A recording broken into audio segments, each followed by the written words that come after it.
ప్రభుత్వంలోని టీడీపీ నేతలే అధికంగా కల్తీ మద్యం వ్యాపారం చేస్తూ వేల కోట్ల రూపాయలు దోచుకుంటున్నారని మాజీ మంత్రి సాకే శైలజనాథ్ అన్నారు. కూటమి ప్రభుత్వం అధికారంలోకి వచ్చాక ప్రతి నెల 10,000 కోట్ల రూపాయలు కేంద్రం నుంచి అప్పులు తీసుకుంటున్నారని ఆయన ఆరోపించారు. అది కాగ్ నివేదిక రూపంలో ప్రజలకు తెలుస్తుందని చెప్పారు. అదేవిధంగా ఇప్పటికైనా కూటమి ప్రభుత్వం తమ పరిపాలనపై పునర్పరిశీలించుకోవాలన్న, లేకపోతే ప్రజలే గుణపాఠం చెప్తారని మాజీ మంత్రి సాకే శైలజనాథ్ కూటమి ప్రభుత్వంపై విమర్శలు చేశారు. ఏదో నాణ్యమైన వైద్య విద్య వస్తుందంట. ఈ రోజు కూడా కర్నూలు మెడికల్ కాలేజ్,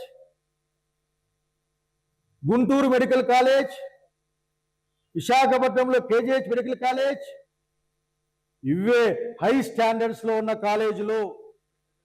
ప్రభుత్వంలో ఉన్నప్పుడు మాత్రం చివరికి ఎయిమ్స్ అయినా సరే ప్రభుత్వంలో ఉన్నదే. ప్రభుత్వంలో రంగంలో ఉన్న కాలేజీలే ప్రజలకు వైద్య విద్య ఇవ్వడం, వాటి ఆధీనంలో ఉన్న పెద్ద ఆసుపత్రులు, సౌజన ఆసుపత్రులే మంచి వైద్యాన్ని ఇవ్వడం అన్నది హక్కుగా ప్రజలకు రావడమే కాకుండా నాణ్యతమైన విద్యా వైద్యం అందుతుంది.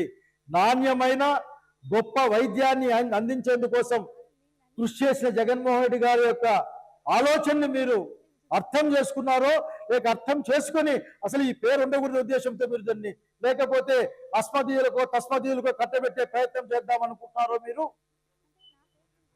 కనుక ప్రభుత్వం సాగిస్తున్న ఈ ప్రజా వ్యతిరేక నిర్ణయాన్ని వెనక్కి తీసుకోవాలని కోటి సంతకాల సేకరణ జరుగుతూ ఉంది.